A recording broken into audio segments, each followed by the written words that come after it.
All right, we are going. So once you log into that link, you should come to a page that looks like this. That is your dashboard. Now I'm going to pretend I'm just like you, or most of you at least, that you have never created a course and you are completely starting from blank, which is not a super fun place to be in, but we'll get through it. We'll be all right. So if you look right here, I have these already made, but I'm going to pretend this is all blank for you. So what you need to do from the get-go is go over to courses. This is called the global navigation menu right here. So you're going to go over, click courses, and then go to all your courses. And this will give you a list of all of them. And if you notice, I have way more courses here than was listed on the dashboard back there. So the reason that there's only a few on there is because I starred them. So your most important classes, or say you're make some practice ones like we're doing today, but you don't want those showing up all the time, you would just unstar it. So for example, this class, if I click the star, it would then show up as a tile on my dashboard. So once you're on this page right here, you need to go to the top and go to plus course. So this is going to create a course from scratch. So here, all of you, if you were teaching in another school, you still might be under that sub account for that school. It honestly doesn't really matter where the course is because you're going to be inviting the students yourself, because we're not going to be enrolling from Infinite Campus, which is what this is used for. But just for this case, I'm going to go down here and click Virtual Academy, but you can use any of them. And then we're going to name it sample course, something like that. I've already made it, but all you would do is click create right there, and then it would show up here. And if you want it on your dashboard to be able to quickly find it, you would star it, and then it'll show up on your dashboard. So once I go back here, you notice it has split it up between, so loads, published and unpublished. And you're going to see that a lot throughout this, is that for your assignments, for your modules, for your whole courses, you can have it published or unpublished. And what that means is that the students can either see it or not. Obviously, if it's unpublished, they can't see it. And then if it's published, it's ready to go and they can see it. So down here is the training course. That's what I made for this. And it's totally blank, nothing going on there. So like I said earlier, on the very left is your global navigation. That brings you all around the side of Canvas. And then on this other menu right here with a lot more options, that is your course navigation. And when you're within a course, that's what you use to kind of make your way through the way things look. So if you notice these little eyeballs right here, so when it has a cross through it, that means it is not visible to students. Either you've set it that way, or it is there's no content in there to actually show them. And that's the case here. Since everything's blank, there's no assignments for them to see, so it's not visible to them. As soon as we add an assignment, that'll change and they'll be able to see it. In the upper right hand corner, the other thing to notice is as we're working, there's a student view right here. So the nice thing part about that is once you start putting stuff in, you're like, I wonder what this looks like on their end. You just click that and it'll show you what it looks like for the students. The one caveat for that is that it has to be published in order for that to work, which is kind of annoying. But all you got to do is just click publish right here, and then you can see what it looks like. So the first thing we're going to do before we start making modules and of course and all that, things like that, is we're going to get our settings straight. So on the very bottom of this course navigation right here, we're going to go to settings. And the first thing to do is to choose a course image, just so it looks pretty for your students. If you notice back here on my dashboard, I had all these different pictures, and that's where you set where the actual tile picture is. So right here, click choose image. You can either upload your own, whatever you want that to be, or you can go to Unsplash, and it's basically like a Google Images. You can search anything you want. So say this is a training course, so we'll put, oh, well, not an actual train. We want training, right? So we'll just pick, there we go, something that looks like we're training.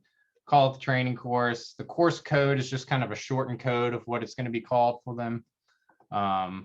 Blueprint. So if you wanted to set it and then copy it over to all your other courses, like you want to make it a template and then apply it to everything, we would make it a blueprint. We're not going to really worry about that right now. Leave all this the same. All these settings are fine. Keep going down. Everything should be pretty good. As far as the license, if I were you, I would leave it as private or copyrighted, not necessarily because you're going to be filing a copyright with it, but if you were to set it as any of these down here, like public domain, that means when somebody goes onto the Canvas Commons, which is kind of like where you can go and import things other people have made, it would publish all your stuff to that and make it findable for them. So you work really hard for all your materials. So if you don't want somebody just nabbing it for free, I would just leave it as copyrighted right there. Visibility, leave that. Format, offline course, everything's good there. You can add a description to your course. We click more options. We go down here. So all of these should be good to go. One thing that I would change right here is to show recent announcements on the course homepage so that when you post announcements, they're going to show up right on the home page for students to see as soon as they click into your course. So we're going to click that. You can choose how many announcements. I wouldn't do like 15 because this is going to be a huge list of all the announcements for the whole year. So I would stick to 3, your 3 latest ones. And then everything else should be good to go. So let me click update course details and we are good to go. So looking over here at all of our course navigation options right here, we have home, announcements, and a whole bunch of other stuff that I would recommend when you set your course up that you kind of tone that down a little bit. The reason for that is because if I go over to my home page, you don't want your students kind of getting lost in your course. You want to make it as straightforward and easy for them as possible. So if I check out my student view, see it shortened it way down because remember some of those didn't have, they had the eyeball with the kind of slash through it. So we'll cut it way down and we can, in a little bit, I'll show you, we can even cut it down even more to where it's only home, say grades and syllabus, something even easier. So that's mainly the settings. The next part we are going to do after we have our settings straight is to get our syllabus straight because you normally start every course with a syllabus. So we go over here and we find syllabus. Here it's going to bring up what's called the rich content editor. So we click edit up in the right hand corner right here. And it's going to bring up this. So this is where you're going to add your entire syllabus. If you already have one made, it's kind of up to you what that looks like. We don't really have a template or anything. But if you taught a course before, you most likely already have one made. All you would do is either you could attach it as a Google Drive file right here, or you could just copy and paste it right in there. So this is a syllabus. You can add pictures right here, upload from your computer. Same thing, Unsplash right here. So you can just search anything in there and add it. So you don't have to go find it somewhere else. You can add links right here. Pretty much anything, all the options you have in Microsoft Word, you have here as well. So this little check right here for course summary, what that does is as you add assignments, it's going to be putting the due date and what the assignment is with a link to it as a kind of a running total down here. So I have this other sample course right here that I made. This is actually what I taught with back when I taught biology. Should be able to see it. Let's see, where's syllabus? See, this is why you don't want to have so many settings on the left side. So if you notice right here, once it loads, it'll populate a whole course summary. So this is what that looks like kind of as you go through the year. It'll have, for this week, these are all the assignments for that week, and then the next week, and so on and so forth. So that's kind of nice because, you know, a student can go back and see, you know, what they've missed. All they got to do is go to the syllabus and it'll have all your different assignments right there for them to see. So far we've got our settings straight. We have updated our syllabus. So mine's kind of boring, that's all it says, but yours would have all the information for your class, like the meeting times, maybe the Zoom links, the grading policy, you know, anything that you would need for the syllabus. So now we are going to set our home page. So we've got our settings, we've got our syllabus. Now we need to get our home page kind of straight and ready to go. So I click home, and as of right now, there's nothing really going on there. So the first we need to do is go to pages. So go down, go to pages on the navigation menu. And then we're going to add a page in the top right-hand menu right here. So this black button up here, click add page. I'm going to call this the home page or welcome to biology, whatever you want. So we'll say this is a home page. And then we can add a little picture.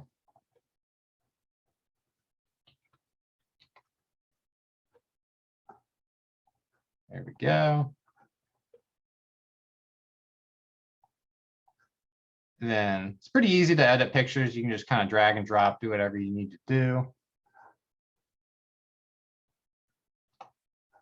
And click save. So this is where it gets kind of weird. So remember, for anything to be seen by students, we have to publish it. So if you notice up here, it says it's not published. It has the X through it. So I click that. Now it's green. Now it's published. So now it's still not set as our home page, though. All we've done is create a page. So we need to set it as that. So I'm going to go to the right a little bit. I click this little kebab right here. And I click use as front page. Now, the weird thing is, it says front page. I've set it as it. It's still not the home page. So once I go back to home over here, see, I don't see that. So now what I need to do is go over to the right side and click choose home page. Why this is another step, I have no idea. It's dumb, but click pages, front page, because I named it home page, and click save. And now that is going to be their home page or your home page. There we go. So you would make that however you want it. You can create buttons as kind of easier navigations for them to get where they're going. I'll show you the one that I made for the course when I taught, just to give you an idea of what that kind of looks like. So you can make some kind of fancier pictures. Earlier in settings, when I put your most recent 3 announcements at the top, that's what that looks like. You know, test 1 is coming up, kind of whatever announcements you have is going to keep them updated up there. If I were to post a new one, it would kind of move everything down one and put the newest one at the top. So my recommendation for a homepage is kind of keep it simple, the most important links that you need. So I have my room number, my email, I had a little about me when you click here, and then for you, you might have a Zoom link, the modules, and then just class resources, whatever you have. If you have attendance on, say, a Google Doc or something like that, you could have that as a link there as well. And then just kind of a short description of each of those. One other recommendation I could have to keep everything kind of organized and centered.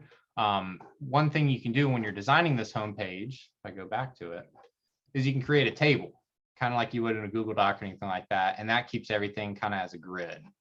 So, oh, no, not people, pages. So I go back in here, edit it. So you notice it kind of moved everything to the left by default. But what I can do is insert a table. So up here on the right, say I want to create like that homepage I just showed you, I would create 3 cubes. And then in here, I can insert the pictures and the links or whatever I need. And that kind of keeps everything centered in a way, because you can go into the table and center the different cells. So that's just a quick little trick to kind of keep things centered in the way you want them and make sure it'll display that way for your students. All right, so that is our homepage. We've got our homepage set. Now we need to actually start working on our modules and getting stuff set. So what I'll do is kind of show you from the get-go what that looks like before we actually start designing it. So over here, I click on modules. This is where all of your work is actually going to be done. All the students' work is going to be done. You notice right here, you can organize it either by week, you can organize it by unit. So if you notice here, I did it by unit. So I had intro. So let me collapse all these. There we go. So you can click here, collapse all of them, and it kind of breaks it all down to make it easier to scroll through.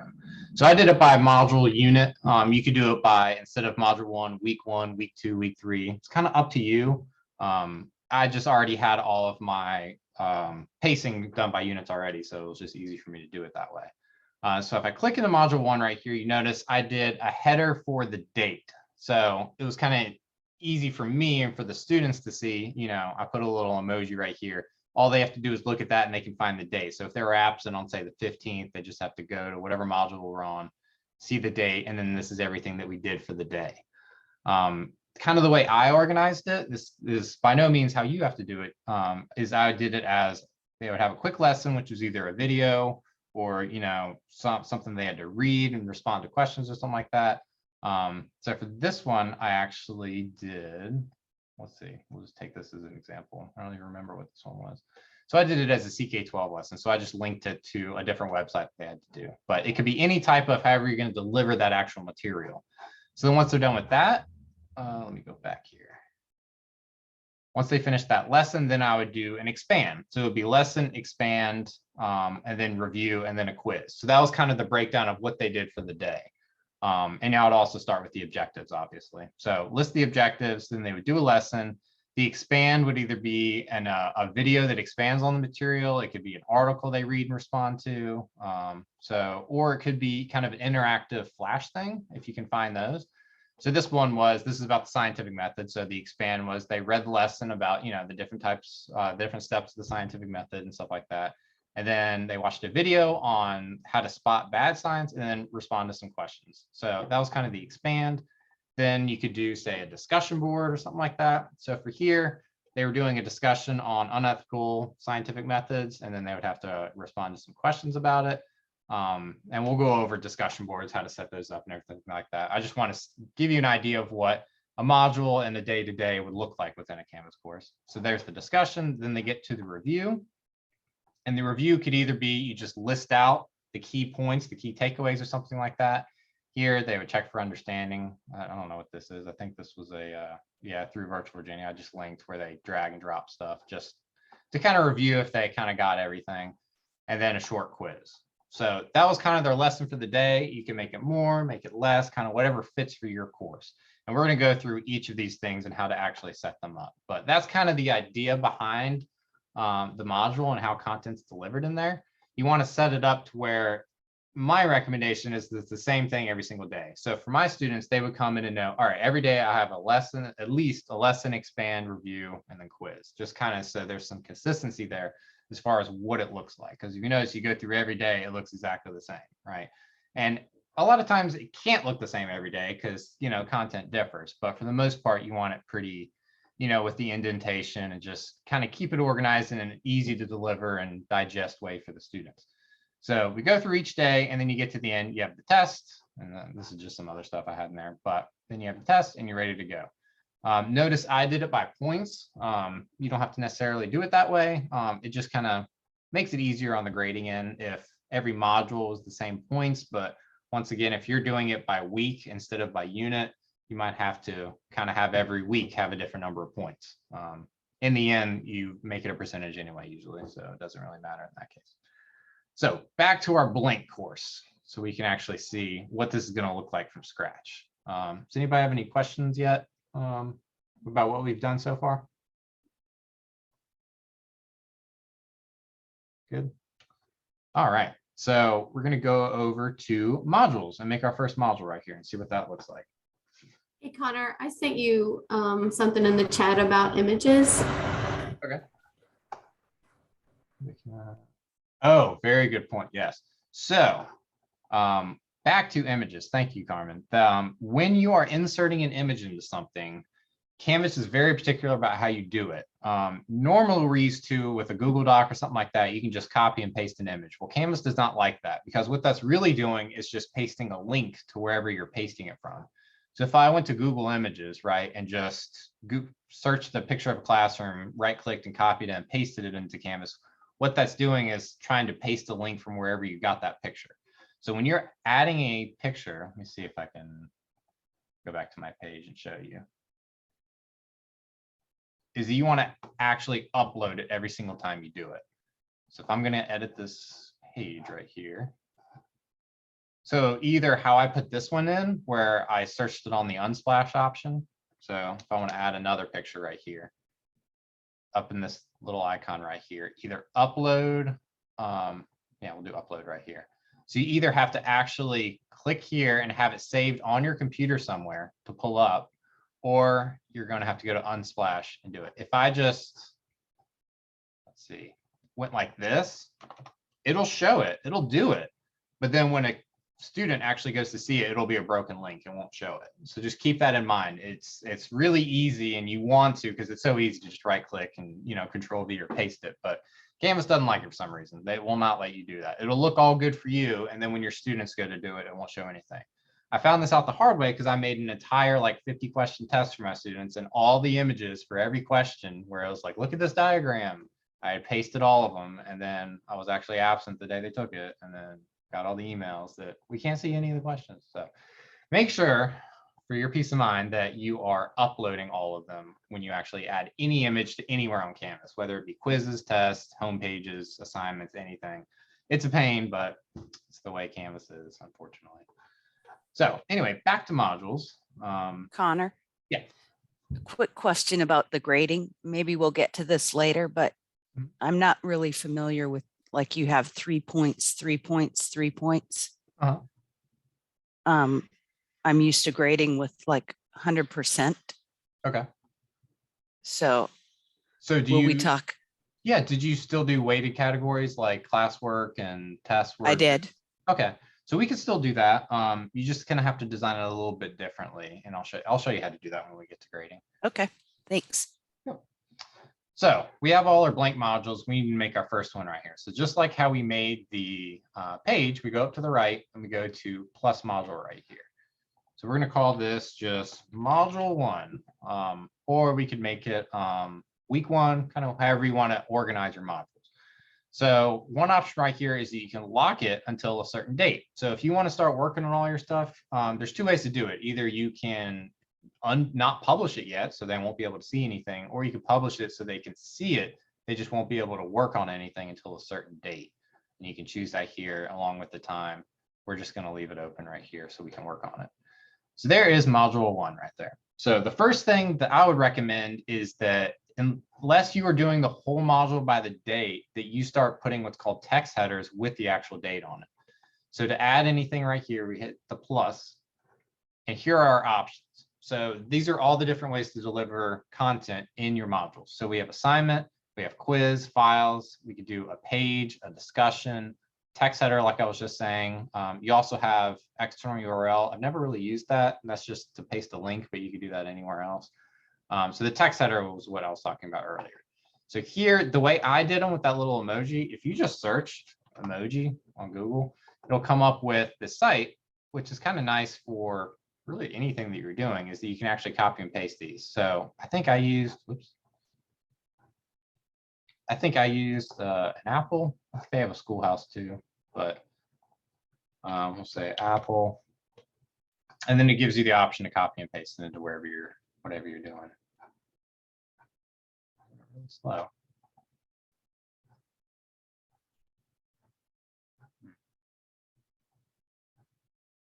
Well, anyway, you would copy that into here. I'll just make it say today is Tuesday, the 19th. I'll just leave that unindented and we add the item. So there we go. So there's just a header of what day I'm working in, and we know, the students know kind of where to start. So once I've added that, you want to start adding your either assignments. Usually you would start with your objectives. So the way we would do that is go to add, and we're going to add it as a page. So assignment is anything that's graded. Quizzes are kind of what it sounds like. It's a quiz. File is anything you want to upload, like a PDF, a Word document, a picture. We're going to do a page, not my home page. I'm going to create a new page. And I'm going to call this Unit 1 Objectives. And I'm going to indent one level. There we go. Click on here. And that is going to be a blank page. And it's going to bring up your, once I click edit right here on the top right, it's going to bring up your what's called the rich content editor, the RCE. And that's basically just like your little Word document or Google Doc editor right here. So this would be objective 1, blah, blah, blah, blah. And that can add pictures. I can pretty much do whatever I want. This is basically just a document editor, and you can put any type of document on there. So then I'm going to hit save. That gets my objectives in the way. All right, so now I'm ready for my first assignment. So the kind of annoying thing about this too is that anytime you edit a page, it brings you to the page tab. And now I have to go back to my modules to keep working on it. So I go down here, click modules, and it brings me back to my module page. You'll notice as you start working through Canvas, it is very click happy. You have to click like 10 million times to do any single thing in here. But that's just kind of the way it is because there's so many different options. So I have my objectives. Now I need to add an assignment. So go over here, go to my assignment options, create an assignment. We'll call this assignment 1. And I will indent that a little bit more. There we go. So there's my first assignment. So now we're really getting into the meat of what you can do on Canvas right here. So once again, go up to edit right here. And there we go. So here's all the options that you have. So you can make it any type of text. So you could paste questions right here. You could, I mean, kind of the options are unlimited right here. It's kind of hard to cover all of them at once, but you can put links, you can put pictures, kind of let your creativity fly here about what you do. We'll just put some questions like whatever you want to do. I'm just going to do text-based options. So here, kind of getting into the grading a little bit right here, you want to kind of decide how you want to do the points. I would recommend for Canvas to do a point system. I know at least definitely at the lower level, you're used to kind of the weighted categories, but I'm just going to make this just say 5 points right here. We'll do 5 questions, 5 points. And then when I get to the grade book, I'll show you how that breaks down into the actual assignment categories. Assignment group, I only have one group right here. So I could create a new group. We'll make this, well, I think I already had assignments. Yeah. So we'll just keep it in assignments. Keep it as, oh, well, here we go. We can do percentage. But all that's going to do, oh, here, this will answer your question right here. So if I do this as percentage, I still need to give it a point value, but what it's going to do is basically calculate the percentage for you. So if I made this say 100 points and they get, 80 out of 100, it'll give them an 80% in the grade book. So that's how you would do that in the grade book to actually make it percentages. I keep it as points though. You could also do it as letter. It basically just calculates the way, however you choose to do it, it calculates it in the grade book as you would like to see it. So submission type down here. So for this, if I just wanted them in a text box to answer this, I would make it online. And then here are my options. A text entry that I could have them paste a URL. I could do media recording. So that one's kind of cool. That's where they can record a short video or audio clip of themselves and then submit it with it. You could put a PDF or another document. So if I were to, let's see, put a document right here, upload a document and put a PDF in there, I could pick student annotation. And then, well, right here is where I would upload the file. So right here, I'll pull in a PDF. And basically that gives them the ability to, if you already have worksheets already made, to not reinvent the wheel. You could just put the worksheet right in there and then have them annotate, circle, whatever they need to do with all the annotation tools available on Canvas to fill it out for you. So then when you go into the gradebook to grade the different assignments they've submitted, it'll have the document that you provided and everything that they've annotated on it. But in this case, all I'm going to do, so if I do media recordings, it would come up with a prompt. They use their webcam and they could submit videos, which is kind of cool. For this case, I'm just going to do text entry. Here you can give them how many attempts you want. So a lot of times I would say, for a quiz and stuff like that, maybe they get 2 attempts to it. Those are the options there. We'll just say unlimited. If you create groups, you can make it a group assignment here. There's a whole other bunch of settings you have to do for that. So we'll get to that in a little bit. Peer review, it's a little more advanced, so we'll leave that for later. Now down here is the due dates. So the due date, we'll say it is due this Friday, and it automatically makes it 11:59. So nobody's confused when you do midnight. Is it due on this day or at noon? You just keep it 11:59. To make it available, this is another way to kind of lock it. You could either, like we said earlier, publish or unpublish the actual module. You can also make the module available, but certain assignments available or not, and you would do that here by making it available from a certain date. We'll say from today until Friday at 11:59 when it's due. Okay, I could also add to other sections. So I'll show you in a second how you can create sections. So if you have a group of special SPED students and they need extended time or something like that as part of their IEP, you could put them in a different section and then assign a different due date to that group. And that's only visible to the students. Like nobody else can see the groups and like how other people have more time. It's confidential in that regard. So that's pretty much all the settings that we have for this kind of simple run-of-the-mill assignment right here. I hit save. And then I'll need to publish it so that we can see it from the student view. So I'll click publish, green to go. So then this is what the student will see when they go into it. So it's just a simple text box. Oh, we'll see, there we go. So I need to leave the student view. I need to go back here to the module. And I need to publish the entire module so we can actually see what the student's going to see. So notice it has a slash through it, publish it, automatically publishes everything we've done. Go back to the assignment. And now I see the student view.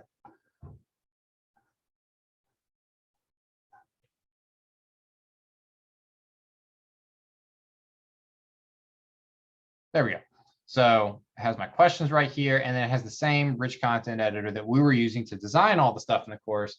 But now we have that from the students end. They do the same thing. So let me check chat real quick. So Carmen, can you catch me up real quick on what you were saying about categories? So somebody asked about categories. So the way I use it, and I'm elementary, so I use it, and remember how I used to label it first quarter, second quarter, third quarter. And so in something like reading, we have classwork, which I call independent work, and then you would have like writing, and then tests and quizzes, and what was the other one? I can't remember now.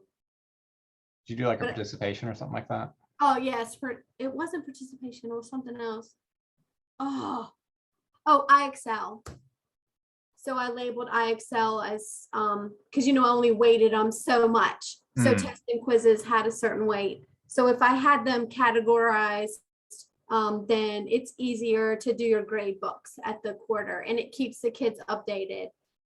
So Yeah. and like older kids, they understand the weight part of it or weighted part of it, so they can go in and maybe do a quiz before they might do classwork if they need to bring their grades up. Yeah, that is, yeah, I will say the assignments and the weighted and the grading of Canvas is probably the most confusing part. That's what I was going to do next. Once we finish the modules, I'll show you how to create those weighted categories and stuff like that in assignments. But here we have the first assignment. So we go back to modules because once again, if we're working in assignments, it brings us to this tab. So we got to go back to modules. So we created our assignment. So say I've done assignment 1, and then I want to do, say, a discussion board. So that's another option we have. So we go to the plus right here. So they've done the assignment. Now you want them to discuss it. So I go down to discussion, create a topic, and we'll say discussion. Oops.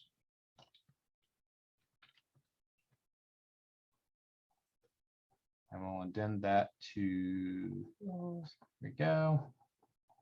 So then here are our options for a discussion board. So I go up here to edit, just like everything else.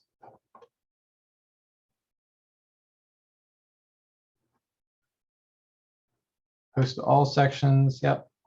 So here, same rich content editor, and the sky's kind of the limit how you want to do this. You could either just pose the question. So we'll say, what do you think about this? And then you want to give your criteria of just like must use complete sentences, blah, blah, blah, blah. Whatever you want to do for that.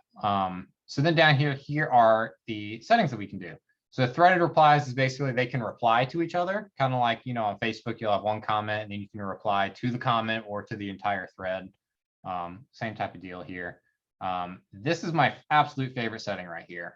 The must post before seeing other replies. I would recommend always clicking that, because what that means is that if you pose a question or how they think about something, the tendency with a lot of kids is like, well, I don't want to just throw my opinion out there. I want to see what everybody else is saying and maybe kind of go off of them a little bit.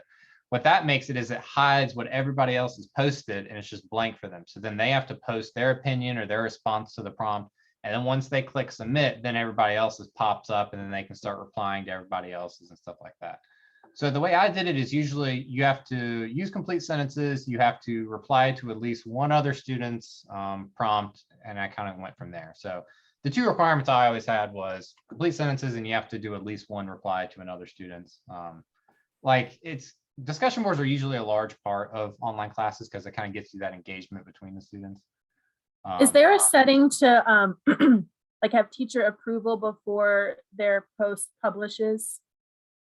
That is a good question. Yeah, so you don't have kind of those. Yeah, let's see. I don't think there's a teacher approval, but I know that kids can report, like if one kid sees something, they can report it. Yeah, I thought there was.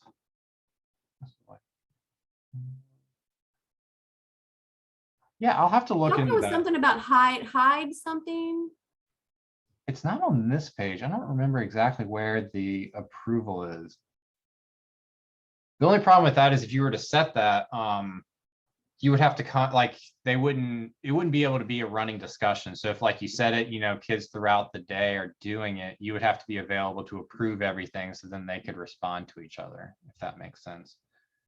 So yeah, I have to look in if that is a setting, but that is something to keep in mind with it, is that you would have to be available most of the time to approve it. So then they would have different submissions to then reply to themselves, if that makes sense. But I'll get back to you. I'll have to look into that. Good question though. So allow liking, same thing with Facebook, thumbs up allows them to like him. You can sort it by likes to where the one with the most goes to the top. Group discussion. If you were to make that, you would have to set the groups and then assign different groups to then kind of this is the kind of same thing as sections to where you could assign different topics to different groups. I never really messed with this. I usually just did a whole course-wide discussion. Points here, same thing. We just make it 100 points. We're not going to worry about, so the sync to SIS would be to sync to Infinite Campus.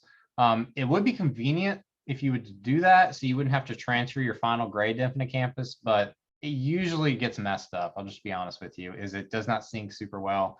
And it ends up changing like the titles of your stuff, and it just becomes a jumbled mess because the categories aren't the same unless you make everything exactly the same in Infinite Campus. So what we've done in the past is just you keep all your grades in Canvas. The students are already on there anyway, so they can always check their grades there. If the parent is an observer, they can see it as well. And then just once we get to the quarter grade, you just take that quarter grade and plug it into Infinite Campus and then just go from there. So basically at the end of the year, they only have 4 grades in Infinite Campus, all 4 quarters. And if they want any detailed breakdown, they just go into Canvas to see it. So I always just leave that unchecked. Just keep everything in Canvas so they only have one place to go. So keep all this the same with due dates. I'll just make it Friday as well. And then that's it. So you just make it whatever the prompt to be. Like I said, I always do this post before seeing other replies, so they're not copying other students or kind of have their own original opinion about stuff.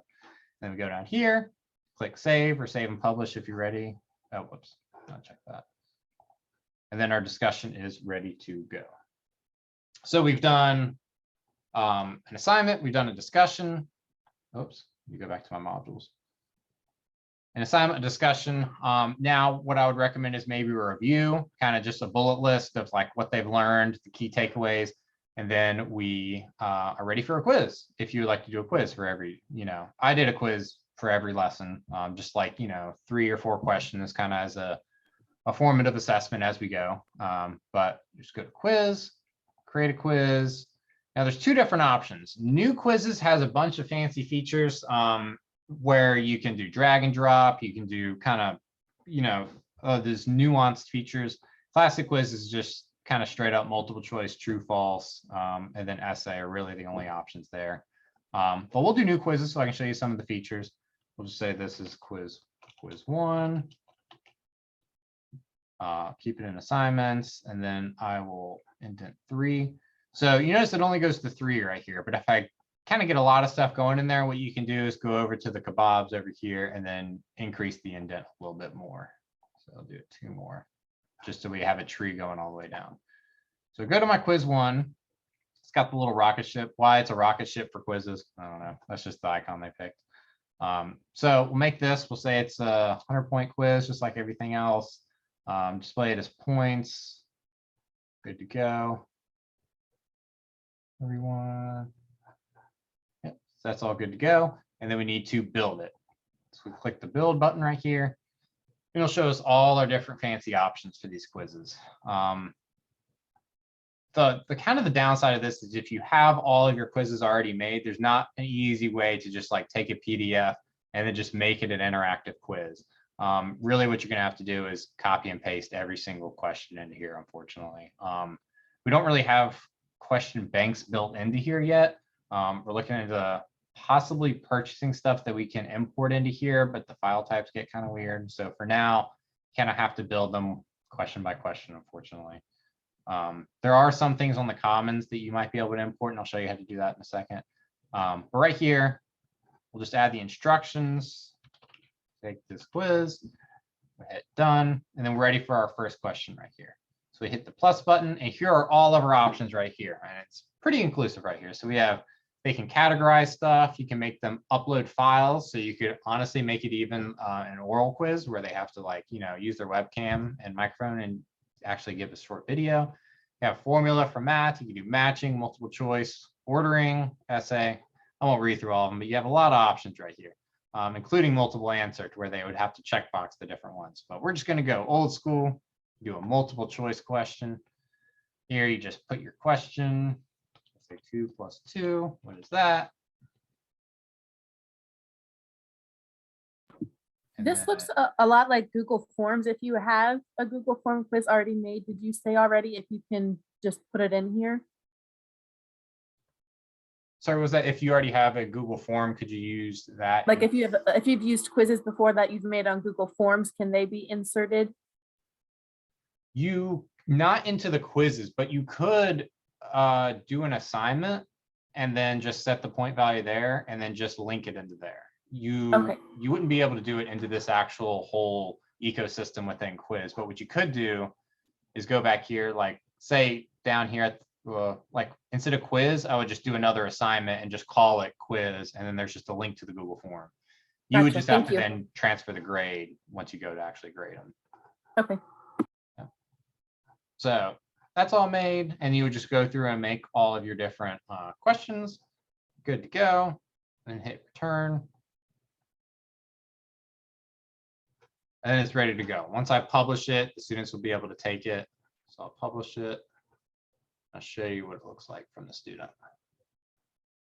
And you do the same for tests. Everything is called a quiz.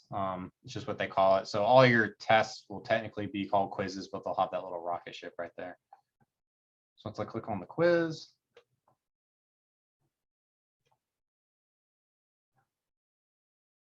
there we go. So clicks begin. I could have done the settings, you know, time limit, due date. I just didn't set them.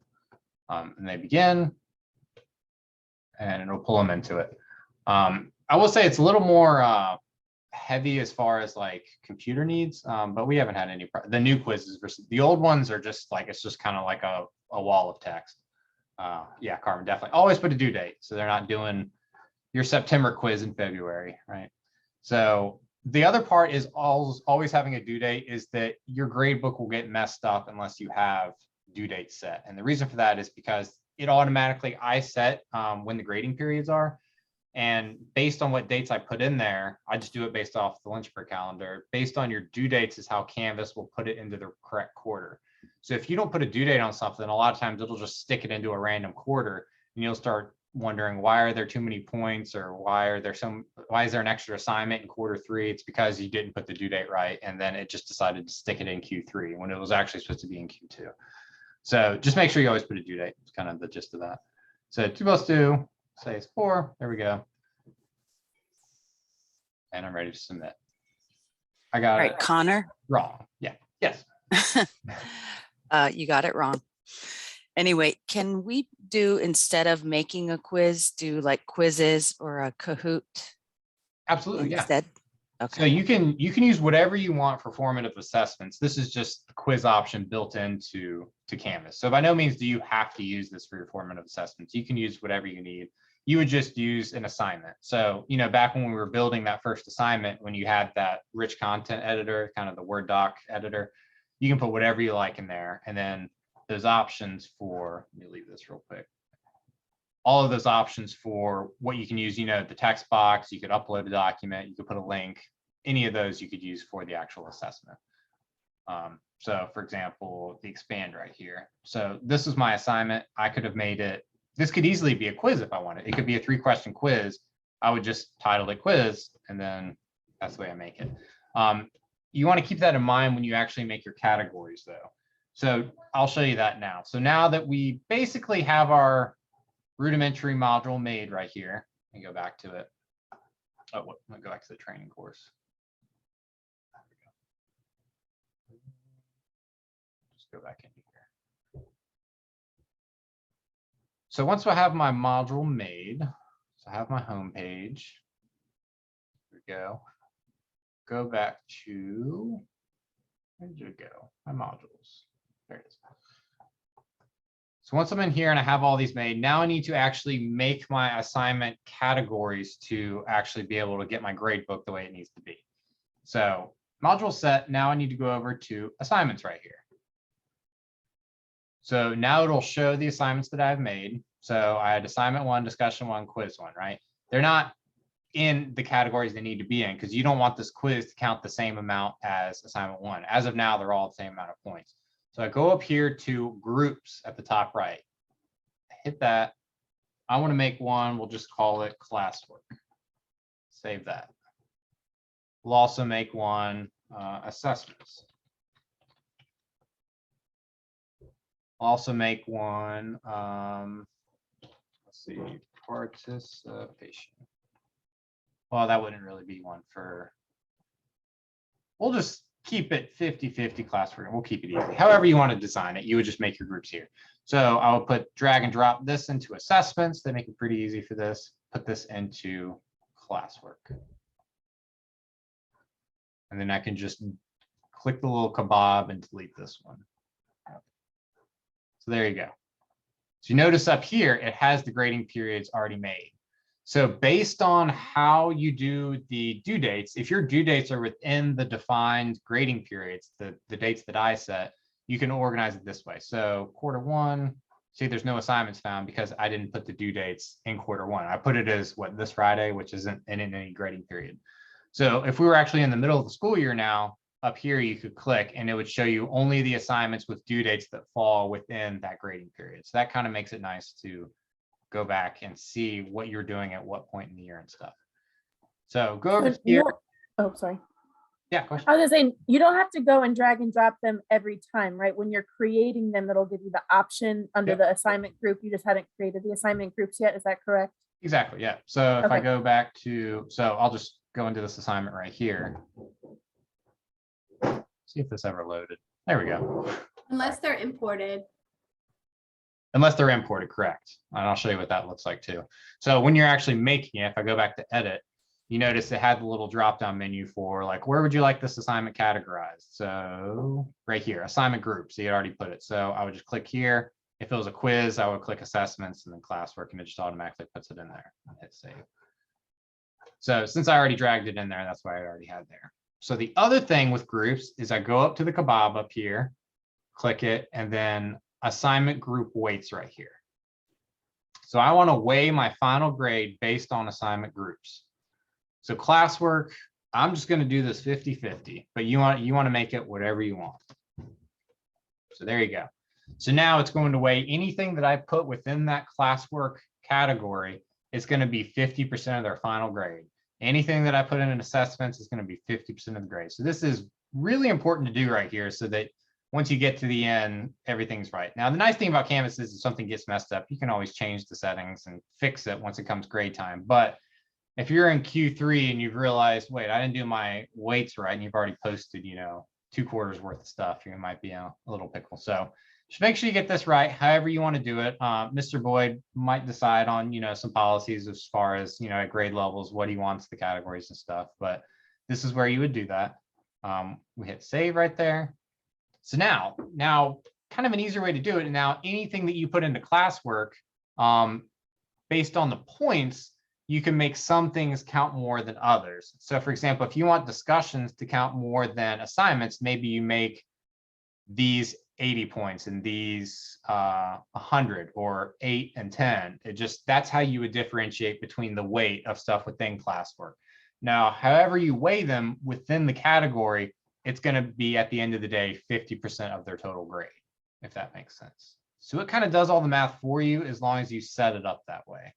So the first step is, like I said, go here and do assignment weights as far as your actual categories. And then your next step is that as you decide, as you give assignments, do you want some of them to count more than others, or do you want every classwork assignment to count the same? You would just make it the same number of points. If that makes sense. So same with assessments. Yeah. Question?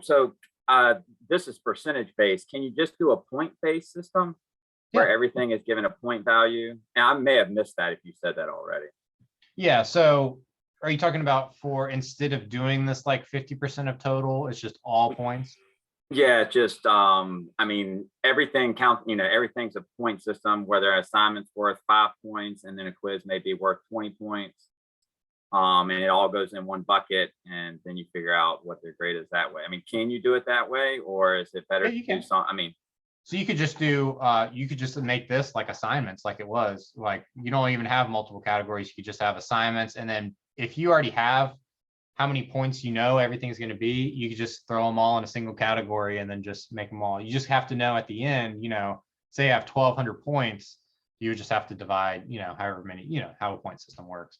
But you can do it that way. It's just more math on your end when it comes grade time to figure out what it should be. Like at each quarter, it's more, I'd have to do the math to figure that out for the kids. No, it'll total it up. Oh, okay.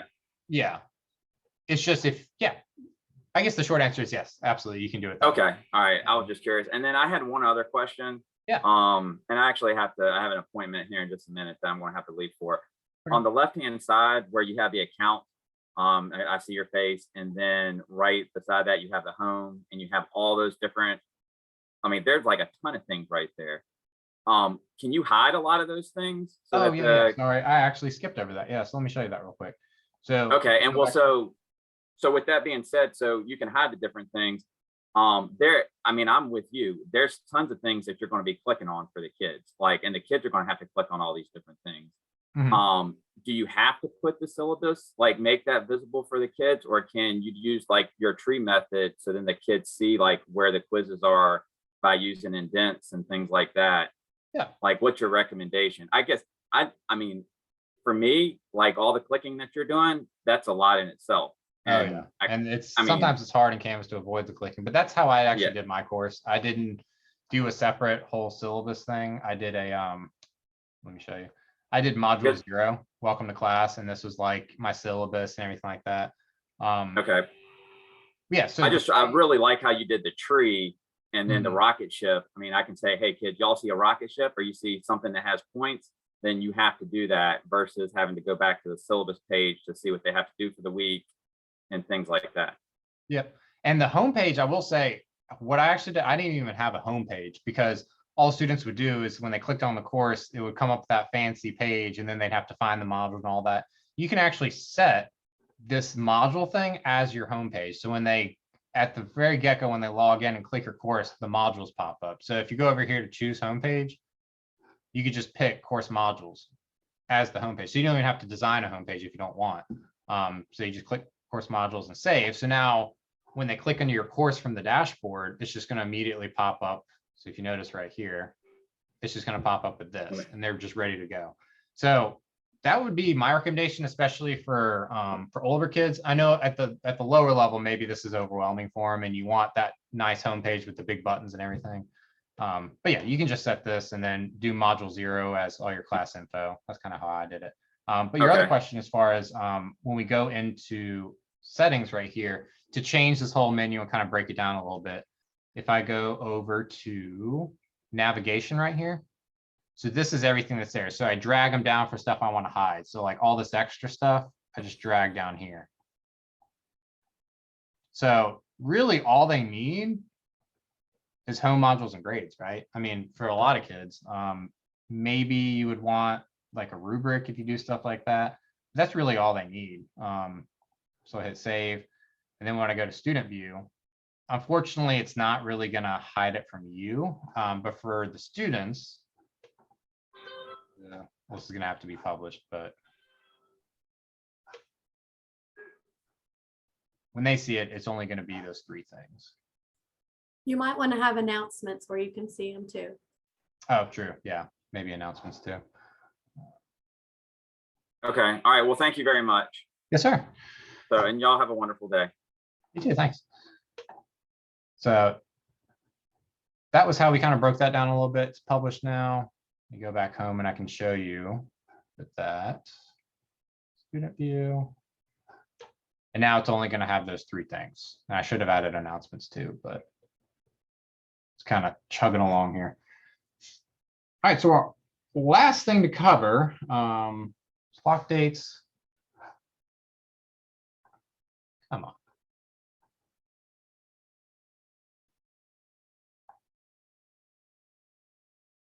There we go. So there you go. That's all the students are going to see now. Kind of simplified it for them. And you also notice that now this is my homepage, quote unquote, is just the modules right here. One other thing that I just realized once we were in settings that I skipped over was, let me go back to this training course.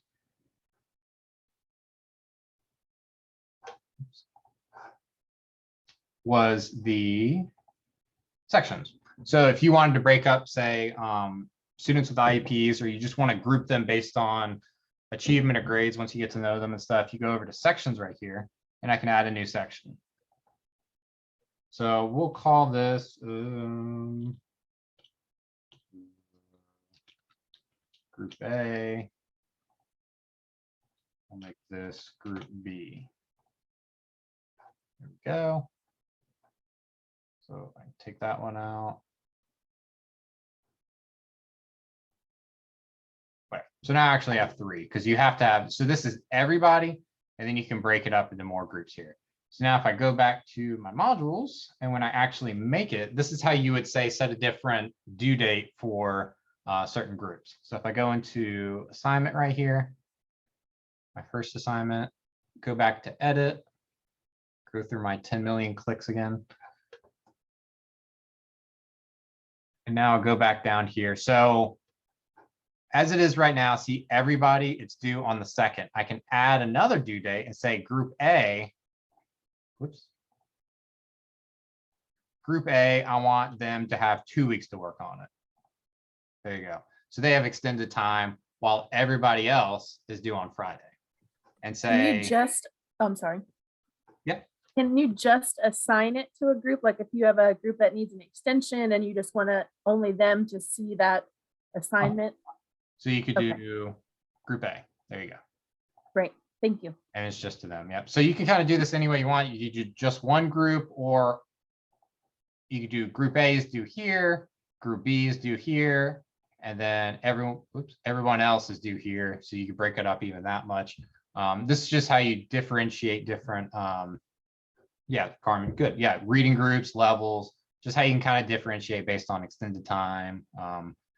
I think we've tried in the past, like if a student wants to make up something, we could put them in a whole extra group, but that gets kind of confusing because you can end up with a whole bunch of groups as time goes on. No, you just type in their name. Oh, yeah. So I don't, yeah, nobody's enrolled in this, but just put like somebody's name and it'll pop up with their name and you could make a whole nother. So I would have everyone here, I would go to add, say they want to make it up, but the due date's already passed. I could just put their name in here, click it, give them a new due date so they can make it up. So you don't have to change the due date for everybody, and then it's popping back up on their to-do list and stuff like that. That's how you would easily make it to where they can make it up without changing all the settings for everyone. So I think we went through some media recordings. I think we went through that. All right, so the last thing. Sorry, let me go back here. Let me just go through those 2 other settings for you. So we had sections. So that's how you break it up into groups. Navigation right here was how we, so here for myself, so I'm not overwhelmed by stuff, this is how you can change it too. So for example, outcomes, I don't really want to mess with that. So I can disable it. So now I can drag all this stuff down here as well. So you can either click here and disable, or you can just drag it down. I think I was doing that earlier too. So apps, this is kind of a little more advanced, but these are all the different things that can kind of integrate with Canvas, and you can use them as what's called an external tool. So kind of the goal, I would say, of Canvas is to keep them on Canvas. Now, there's a whole bunch of good resources out there, obviously, that you can use, but especially with the younger kids, when you start putting links and sending them other places where they got to log in, and it can kind of create a speed bump for you as far as getting the actual content to them. So the nice thing about these apps is they integrate right into Canvas, and then you can, it's kind of embedded. They never have to leave the site, and they can do all the work in there. I haven't personally used all of these yet, because there's just, I mean, there's a lot of them. So it's a lot of stuff to play with right there. I think like Kahoot might have had one. Yeah, I might have to install it, but there's a bunch of others that I'm always happy to come, if you want to play with it, and I can pretend to be a student, and we can, kind of figure out what its features are. And there's integrations. You're not really going to mess with those. That's kind of on my end. But course details, that's where you do all the stuff your course we did earlier. Sections is how you group your students. Navigation is how you make the course navigation different. And then apps is how you can install different apps to use. Quick question about sections. So like if you have 6th grade regular and then advanced, so is that where you would do that so that I could not have to put in a whole bunch of the same assignments? So are they going to be doing all of the same assignments just at a faster They would do pace, or the is it actually- same, but I would just either do a faster pace for advanced or add more assignments for them. Mm-hmm. So you could definitely do it that way. You could group them, by advanced or regular here. You could also create just a separate course which sounds like you don't want to do everything twice. They make it pretty easy. So the way I would do it, because I would do pre-AP and AP. So, well, that was actually a little different. I would do regular and then pre-AP. So what I would do is design my whole regular course, like the modules, say, for example, here. So you can do it as groups, like you were saying, or you could just design it all here. All you would have to do is click here, go to send to, not send to, export course content. There's actually a couple ways to do it. That's going to be the entire course. Oops. I like the idea of just creating another course, but is there an easy way to do that? Yeah. So I think we'll that's what say- you're looking for. So see where it says, whoops. All right, come on. See where it says import existing content right here? Mm-hmm. So on my home page right here, I could go to import existing content.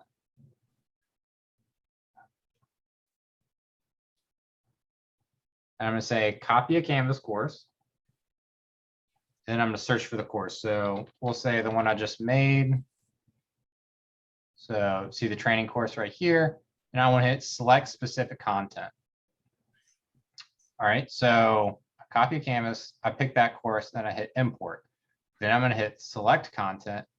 And now what I can do, well, I haven't published it yet, but here you could just click the entire module and bring it in. So it makes it pretty easy to just basically design everything and say your regular course, and then just import the whole module into your advanced or AP course. Mm-hmm. Okay.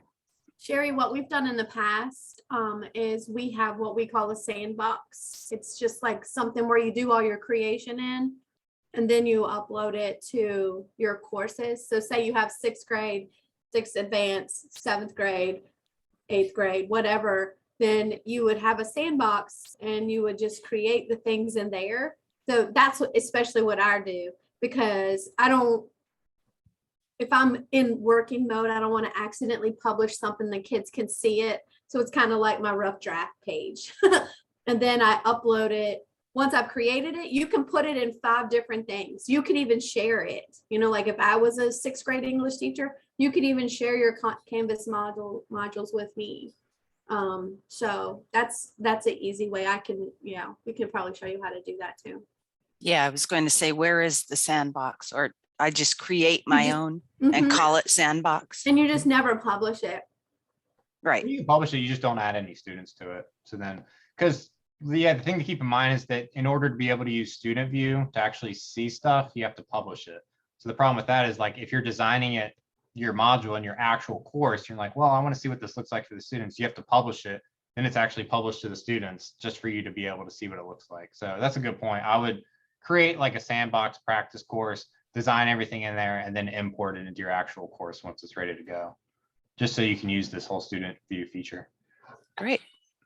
I think, let's see. So if you want to make an announcement, I don't think I covered that. You just click new announcement right here, and it comes up with the same rich content editor. You can add pictures and documents, kind of the sky's the limit deal here.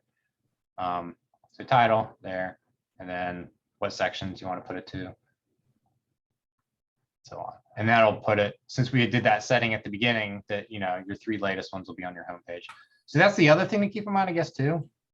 Excuse me, is that if you make your modules your homepage, it's not really going to have those announcements at the very top there. It's just going to be straight up, or maybe it will. I'm not sure. Oh, well, okay, never mind. Forget I said that. It'll still put your announcements. All right, so the last thing is prerequisites and stuff like that, how they actually move through the module. So this is kind of handy. So students, you're really fast learners and stuff like that. It's Monday and then you get to Tuesday and the kid's like, I already finished everything. I'm not going to come to class because I'm done. So the way you prevent that is that you go to the top of your module that you designed, click the little kebab, and then you go to edit. So here we have prerequisites. I wouldn't necessarily recommend doing those because a lot of times that can get messy with makeup work and stuff like that. But you hit prerequisites and say they need to finish module 0 before they can do module 1, or they need to do all these others. So for example, if I go down here to like module 8, I could say they need to do, I could add a prerequisite. They need to finish module 7 before they can do 8. And if I had done that same thing in 7, you basically make it they have to do every single module before they can do the next one, so they're not skipping ahead. This isn't necessarily a big deal if you're just creating a module at a time.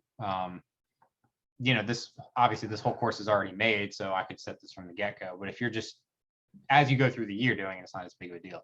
But what I would definitely recommend is the requirements right here. So this is nice because it says students must complete all these requirements, obviously, and they must move through sequential order, meaning that like how you drag and drop and create stuff in here is how they have to move through. They can't just go and click 8.1 quiz. They can't do the quiz before they do the lesson. And you can basically within the module drag stuff around of how the order you want them to go through. You could also do it. They only have to do one of those assignments. I've never really understood what case that would be, but basically all of these requirements and they have to move through in sequential order. So that keeps them moving in the correct order so they're not skipping ahead and stuff like that and update it. So I would recommend doing that for every single module. It's just that they have to go in order just so everything's chronological and they're moving in the order that they need to. So we got edit, set requirements. You can also lock the entire module. So if you go right here to the kebabs again, go to edit, I can lock the entire thing until. So for example, if you are working in stuff this month and before you add, well, you're not gonna have students in there, but you could just lock until a certain date. So if you're working on it on the weekend, which you shouldn't be working on the weekend, but if you are, you could say lock until Monday at 8 a.m. So on Sunday, your kids aren't jumping in and starting to work on stuff before you're ready for them to. So that is the kind of general overview of things. I'm trying to think if I see if I can go to Gradebook and I can show you some things in there. The problem is I was trying to figure out how I could show you what the grades look like since I don't have any students in there, but I don't think it's going to really be much use to us since it's not, but it's pretty much just like Infinite Campus. It shows the same things. Everything's unpublished. You can see, doesn't really have, I guess, I could, yeah, so I could go to view, I could arrange it by the names, due dates, newest to oldest. So your newest stuff that you need to grade is toward the front. You do it based on modules. You could filter by assignment groups. You could do grading periods. So then over here, once I select grading periods, you could go over and filter by quarter 1. So this is only stuff from quarter 1. I could do only stuff for quarter 2 and so on. So there's a lot of different options about how you actually display stuff. You could export it into an Excel document if you want to back it up. Learning mastery, that's kind of some more advanced stuff. I wouldn't worry about at the moment. I would just kind of try and get a handle on Canvas itself. That's basically with like, you know, achievement-based learning and stuff like that, and versus just the old school gradebook. But yeah, I would recommend doing maybe newest to oldest. So just because that's the stuff you're going to be grading, obviously, is the newest stuff. Now, the other thing that I want to show you before we go is the commons. So you don't necessarily have to do all this from scratch because it's kind of a daunting task with a big blank course to have to kind of build everything from scratch. So you can come down here to commons and access, if there's anyone out there that's made a course and didn't set it to copyrighted or private, it's available on here. And a lot of people do it for the good of the cause, right? So to help other teachers out. So say you are teaching the, well, just say you want a homepage, right? You don't want to make it. So I could just search homepage, take this out so there's more results. And I want to filter by what's the best they got. I want to say, what is the one that everybody's downloaded, the most downloaded one. So the problem is a lot of these are going to be kind of specific to people with their emojis and stuff, but like, here we go. Here's a K-5 one. I can click that. It'll give me a preview of what that looks like. So it's like, oh, that looks kind of cool. That's pretty vibrant. I want to use that. So what you would do is go to import download, and then you would pick whatever course that you've made. So let's see, my training course. I want to import it into the course. Now it's been put into there. So now do you remember how to set the home page? It's like about a dozen clicks, right? So we go back to the training course. And I want to set that as my home page now. Can anybody tell me how to set that as my home page?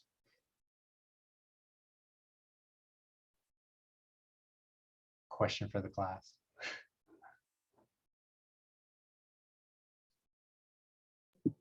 Is it under choose homepage or is that wrong? Yep, there you go. So choose homepage. So now I have it as the homepage. I can change that. So now it's going to bring me over to pages. And then I just need to pick whichever one. So now neon homepage, there it is. That's the one that I imported. So I click that. Oops. I'll click here, use as front page. So I click the little kebabs here. It's anything but intuitive. I'll say that. So now hopefully when I click homepage, that is now going to be my homepage. There it is. So there you go. So now I didn't have to put any work into that, right? I just ripped off somebody else's, which is totally fine. So now if I want to change it, I go to edit, and it might be an image that they use. So you might not be able to necessarily edit it. I doubt that's actually text that you can change, but here now you can kind of drag that down a little bit. Yeah, so it's an image, so I can't necessarily, but I can play around with it. I can change, like, you know, if it's not centered and I want to make it centered, do whatever I need to do. I could at least go there. And then, so now you can spend some time on the comments, kind of finding stuff, materials that you would want to use. And you do the same process for assignments. You could import an entire course and use it if you want. So that's kind of the saving grace if you're feeling very overwhelmed and like, I don't know how I'm going to make an entire course in here. What you can do is just import an entire course if you can find one. Virtual Virginia does a lot of them. I will say they're not really spectacular in my opinion, but you know, they are what they are. So say, let's see, 4th grade math, we'll say. There you go. So here's well, that's a module, 4th grade math. Here's an entire course. So I can go into here and there's not a whole lot, right? There's only 5 pages. So maybe that's not a great one, but you can kind of search through there and find an entire course and import the whole thing. The ones that Virtual Virginia made, they all say the word outreach. So if you type in outreach, then a lot of the elementary ones will pop up. So let's see. Yeah. I know you can also filter. So if I go to filter, just type in the word outreach, no grade. Oh, I got you. You can also filter by, yeah, there's all the Virtual Virginias. So say 3rd grade writing, there you go. So even if you don't use the entire course, you can kind of look through it and see if there's any assignments, you know, like all these writing prompts that you can use. I mean, there's a lot of stuff out there, especially through Virtual Virginia, to where you could just kind of at least copy and paste it, even if you're not importing it. Like, so writing lesson 3. So here's a prompt that you can use, right? And you can just copy it right into there. So Commons is definitely a really good resource to use, so you're not having to do everything completely from scratch. You could use it for design of your homepage. You could use it for any of your assignments. You can do it for quizzes. You can also filter, you know, by grade level, whether you want to document a module, a quiz, a template for an entire course.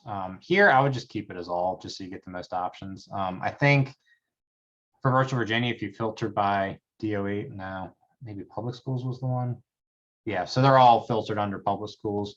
If you want just teachers in Lynchburg, you could filter by Lynchburg City Schools, which I doubt if there's any math courses that, yeah. So everybody's probably set up to private in Lynchburg, so I don't think there's, oh, there you go. Amy has one course in there, so not the best search criteria. But yeah, that's, Commons are a really good place to find stuff, import them. Like I said, you just hit the little import button and it'll be into your course. So the other thing to keep in mind is when you do that, it can be kind of hard to find where it imported that stuff when you actually do it. So I'll show you, let's see, I'll just pick some random thing. Hopefully there's an assignment in here. So say, I want to import this. So I import it, I do it to my training course, import it into the course. There we go. Go to my courses. Now it's like, well, now I want to add it to my module. Where is that stinking assignment? So now I go to my assignments and see where it put it. Now it's going to create a new category called imported assignments. Oh, well, it's going to take it a minute.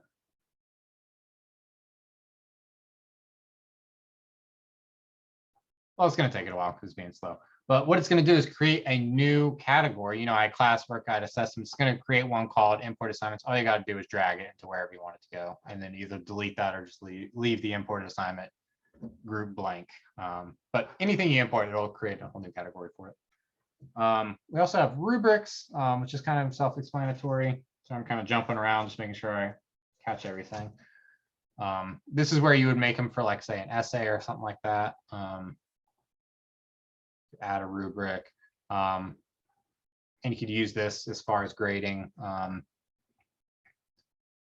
When you create it, it leaves it in here, and then when you're actually making an assignment, there's a little box to say to use rubrics.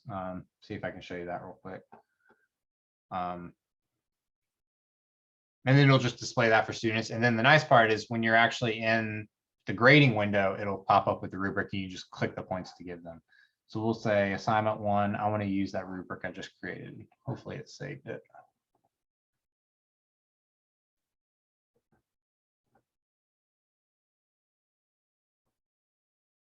Go down.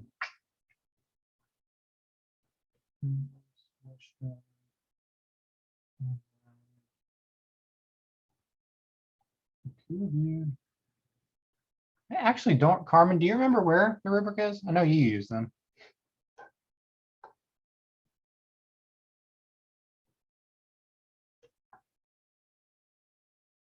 I might have to get back to you on this. Sorry. It's been a while since I used the rubrics. I think it has to be a specific type of. It has to, yeah, for rubrics, it has to be online. Did it have to be a file? Text entry. No, text entry. And then then you save it. Was it toward the bottom or within the And actual? now there you see the Oh, plus. there it is. Yeah, that's right. It wasn't in the settings. Yeah. So then, yeah, just whatever settings. I can write my own comments I want. Leave that off. So then create rubric. So then the nice part is once you actually go into grade it, so you see the speed grader up here, click that. I don't know if it's really going to let me since nobody submitted anything for it.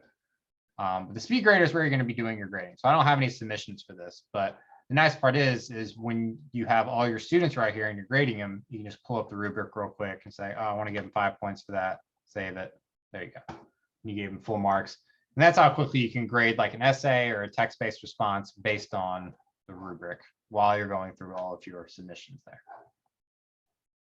All right, so that is kind of the general overview that I have for you now that we're a little over an hour. I'm going to hang around till noon. For anybody that wants to come back to this Zoom, it's going to be the same link. I'm going to be in here. While we're all here, does anybody have questions that might want to ask that me or Carmen or somebody else might be able to answer? For the speed grader, is it similar for Google Classroom where if you wanted to push, like maybe they need to make a lot of adjustments or corrections, you can like unsubmit it and like they have to like work on it again? Yep, you can return it. There's an option in there where, sorry, I can't really show you since I don't have any students in this course, but yeah, there, when you're grading it, you could say like return for, I can't remember exactly. I think it just says return and it just sends it back to them. Okay, thank you. Mm-hmm. You mentioned about the worksheets. If you have worksheets that you can do student annotation, and then I guess you scan it in first. You can. So yeah, if you don't have them digital yet, you can scan them in. Do you have a good way to, do you have a scanner by chance? Who, me? We have one here. Yes. To scan sheets that you would want to do as a handout. Because I was just going to recommend, if you have an iPhone, if you go to the Notes app, there's actually a scanner in there that you can use that works pretty well. No, I have an Android and I don't have a scanner. So okay. Oh, we have one here that you can use too. But yeah, so you would put them in there. So for example, this assignment right here, let's see. You go back to it.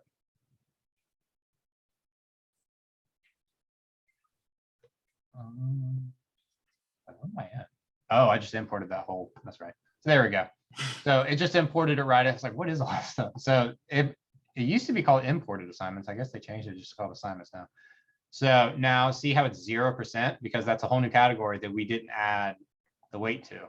So remember to add weighted categories here. I would just change that if I wanted to make a new one, or I would just move all this stuff. So I could just move all those contents from there to, we'll say classwork, place it at the top, move, There we go. So now it's moved it all to my classwork category. So if I go back to assignment 1, I'll show you, say you've scanned a worksheet or you scanned something that you want to give to the students. Let me get rid of this rubric. There's 2 ways to do that. Either you could go to edit and you could actually upload it and then do it as student annotation. So here, we go to student annotate and then upload the file. So we'll say I have, see if I have a PDF I can just use real quick. I'm not gonna go through all that stuff. But you would just put it would be a PDF and then they annotate it. Kind of the same way with the rich content editor, they have all the different things to circle, to add text and stuff like that. Or you can use what's called an external tool. And this is what a lot of our teachers honestly use to deliver content. So you go to submission type right here. I go to external tool, and then I go to find right here. So notice there's all these options right here. So Carmen, which one did you end up using? Have you totally migrated? Cloud assignment. Cloud assignment, okay. So for a while we're using this. Google has been saying for like 2.5 years now that they're going to discontinue this, but it's still here. So anyway, I would use the cloud assignments, Google Drive. So if you have The second one helps you. The second one I think is more for older students to find plagiarism and stuff like that. The LTI one. Yeah. So click Google Drive Cloud Assignments. Now here, what it's going to do is pop up with your Google Drive. So this kind of makes it easy. So you're not constantly having to upload stuff from your desktop and stuff. You can kind of keep everything here. So say, I don't have any PDFs there. I'll just pick whatever this is. There we go. So then I submit that and then click select. Now I hit save. So now here's the cool thing about this. So now it's going to pull up that Google Doc right into here as kind of an embedded window. So like I said, the whole goal of this is to keep students on Canvas, right? So they're not going to all these different places trying to log into all these different places. So now, if you notice, it's pulled up that Google Doc here. So now what it's going to do is create a copy for every student. So then when you go into SpeedGrader, SpeedGrader doesn't actually work with this. It's going to be Google's own assignment thing. I don't have any submissions to it, but on your end, let's see, student view will work.